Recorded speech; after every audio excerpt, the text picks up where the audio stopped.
1937, a Disney lançava seu primeiro longa-metragem de animação, Branca de Neve e os Sete Anões, que 3 anos mais tarde foi o primeiro filme dublado no Brasil. Será que as crianças já...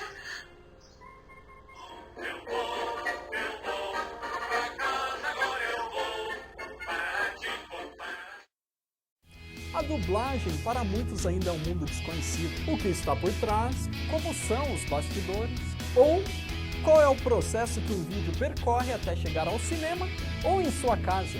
Agora vamos conhecer a arte da dublagem.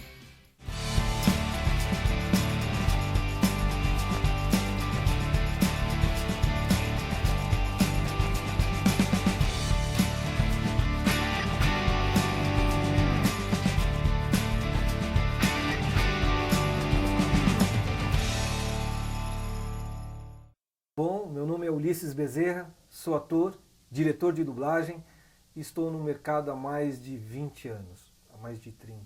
Vamos parar por aí, eu não sou tão velho assim. E aí a gente vai falar hoje um pouco de dublagem, certo, pessoal?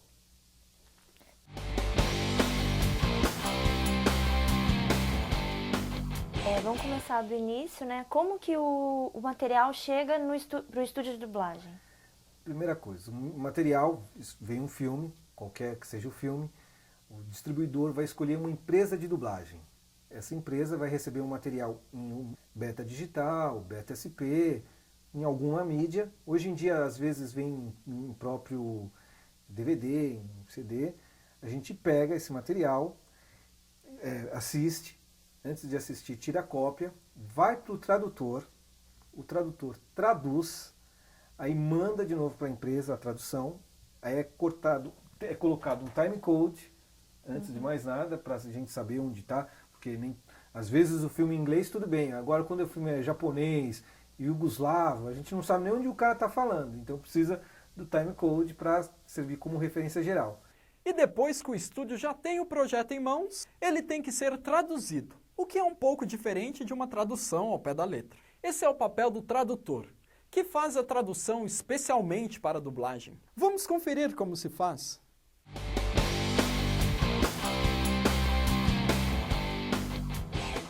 A tradução, na verdade, uma boa tradução tem a coisa da métrica, de números de sílabas. Mas nem todo mundo faz isso. Mesmo porque, às vezes, o texto, a gente fala assim, tem gente que fala muito mais rápido, tem gente que fala muito mais lento, a maneira de falar. O mais importante é que todos, não seja nada muito extenso, o cara falou alô, aí tá lá, olá, como vai você, tudo bem? Nunca vai casar. Então tem que ser uma coisa muito próxima em termos de métrica. Não posso criar um texto maior nem um texto muito menor, porque senão vai ficar faltando bocada. A gente conhece os prestadores de serviços, os tradutores que trabalham com dublagem, que sabem como funciona a dublagem, a métrica, a maneira de escrever, a composição do texto, que é importante, que é padronizada para todos os tradutores. Tem tradutor que é bom para filme de época, tem outros que é bom para filme de comédia. Então você vai meio que sabendo qual o melhor tradutor para aquele filme. Então a empresa manda para esse tradutor. Que complicado, hein? Manter a mesma métrica sem perder a emoção da cena. E existe um outro profissional que é responsável por fazer que tudo aconteça. Por exemplo, para que possamos assistir a um filme no sofá de nossa casa. E esse é o papel do diretor de dublagem.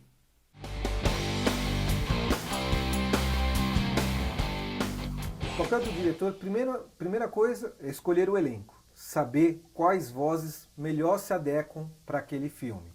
Então você tem que saber o potencial do dublador. Aí, segundo, ver o sincronismo e a interpretação do ator. Como eu falei, cada dublador é feito um a um. Então, assim, se você põe uma emoção na cena, eu não posso deixar muito alto o outro. Eu tenho que equilibrar as emoções, tudo, e o casamento de vozes.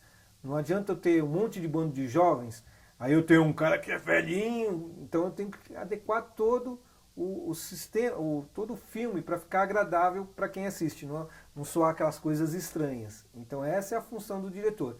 Ele assiste, critica a tradução, ajeita a tradução, porque às vezes o tradutor traduz de uma maneira muito literal, às vezes não é por mal, o tradutor não entendeu uma piada que você acaba entendendo no estúdio, porque você vê, revê e revê de novo o filme e você fala, putz, era isso que ele queria falar, uma piadinha. Então o diretor é que vai meio fechando todo o filme, que vai dando link para todas as áreas.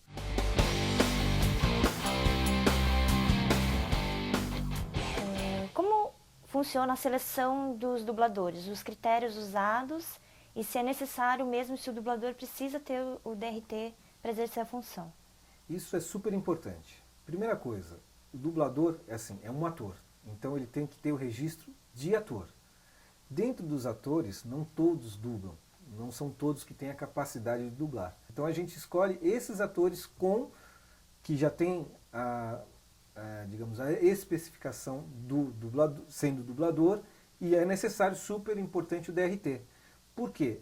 Não é só encaixar a voz, você tem emoção, você tem que saber lidar com a emoção para poder fazer o filme com a mesma tonalidade, com a mesma sutileza, com o mesmo rigor dramático. E por isso que a gente sempre, mais do que nunca, nós, diretores, profissionais da área, a gente fala assim, opa, primeiro passo para você entrar, você tem o DRT de ator? Antigamente, você aprendia com os outros profissionais dentro do estúdio. Hoje em dia, devido à individualização, não se grava mais todo mundo junto, se grava um a um, para qualidade de som, para qualidade de produção, para uma maior rapidez, você grava um a um. Então, você tem que formar esse profissional. Aonde você vai formar esse profissional? Não existe outro local. Então, você faz cursos à parte. Quanta responsabilidade, hein? O diretor de dublagem tem que colocar a harmonia e o equilíbrio em cada etapa. Mas depois que escolhido o elenco, os dubladores têm muito trabalho pela frente. Vamos conhecer então um pouco mais sobre esses atores da voz, os dubladores.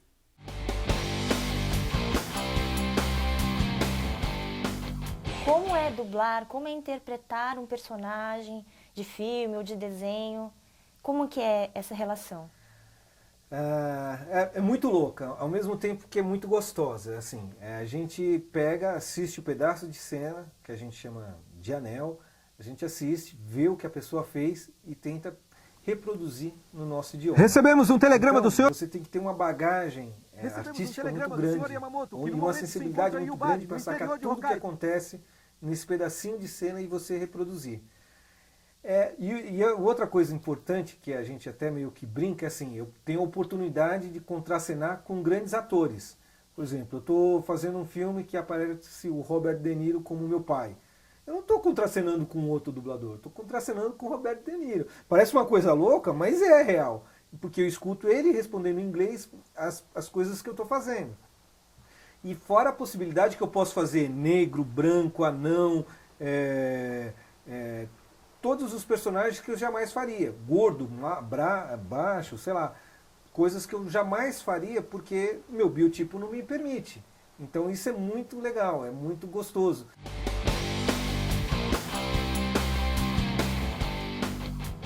Você poderia falar um pouquinho dessa parte mais técnica, sobre o que nem você mencionou, o anel, timecode, né? Então, o que é anel? Anel, vocês estão vendo aqui o timecode, certo? Aqui, a cada 20 segundos, a gente considera um anel. Só que começa 20 segundos do começo do filme. Então, a primeira imagem que aparece, a primeira fala, a gente fala, é o primeiro anel. E aí vai, a cada 20 segundos, a gente vai falando que é um anel. Então, isso a gente chama de anel. E isso é importante porque é a medida de pagamento do dublador. A cada 20 anéis corresponde a 1 hora de dublagem. E o anel é referência para tudo. Para tempo de estúdio, para programar o estúdio, para saber a remuneração de todo mundo. O timecode, o tradutor recebe por minutagem. Então, para tudo, vai meio que no timecode e anel. É super importante a gente ter essa visão do anel. E o timecode também ajuda no sincronismo. Falas em offs, falas que não aparecem então você marca pelo timecode. Porque você não pode começar depois, você tem que começar junto. Então é super importante ter essa referência também. Joia.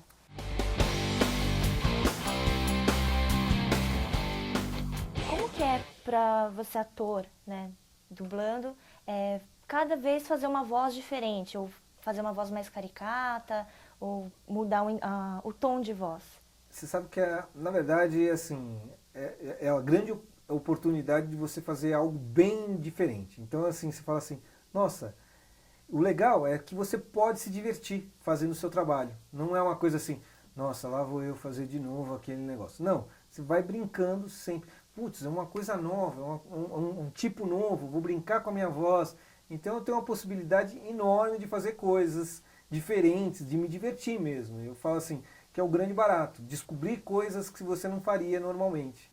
Poxa, a vida de um dublador não é fácil, mas sempre com muita dedicação eles fazem com que muitos possam assistir a um bom filme, uma série, uma animação e ainda curtir a produção da direção de arte. Mas isso já é uma outra história. Depois de ter gravado todo o áudio, vem a mixagem, onde um profissional especializado coloca todas as dublagens e trilhas, todo o áudio, no tempo certo.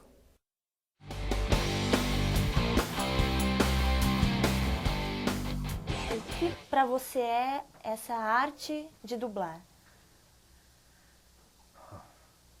A arte da dublagem. O que é a arte da dublagem? Primeiro, é você conseguir fazer no mesmo diapasão do original. Isso é uma arte. Isso é uma coisa bem difícil. Segundo, é colocar a sua emoção somente com a voz. Então, enquanto todo mundo tem o corpo, o rosto, para poder expressar todo um sentimento, você tem unicamente a voz para passar essa emoção. Então, isso também é arte. A outra coisa é você ser criativo dentro da limitação que tem no filme, para você ajudar a crescer aquele filme. Aí você pega assim, eu vou dar alguns exemplos, você pega os Flintstones, as vozes que lá estão é completamente diferente do original. Então, se a gente pensar nos Flintstones hoje, é difícil você não pensar, ei, Nanico, uma voz assim pro Fred, ei, Fred, vamos ir embora. Fred, pensar nisso no Barney. Se colocar uma voz normal, pra gente não soa. Então, isso é uma arte, uma coisa de descobrir e deixar a coisa engraçada. E ao mesmo passando para o lado humano, assim, pegar, usar ter a mesma sensibilidade que o ator fez lá, fazer na sua língua, é completamente muito diferente na maneira de interpretar, porque o americano tem a mania de cantar e a gente tem que fazer no nosso sistema de falar, não é igual, não é, hello man, não sei lá, não. Oi, cara, beleza? E aí? Então muda completamente a interpretação, assim, no sentido de pôr a nossa interpretação num filme com a mesma qualidade artística. Então isso é bastante complicado. E isso é altamente artístico. Não dá para você falar, putz, isso é técnico. Ok, encaixar é técnico, mas passar emoção é arte. Então é isso. Essa é a arte da dublagem. Até mais!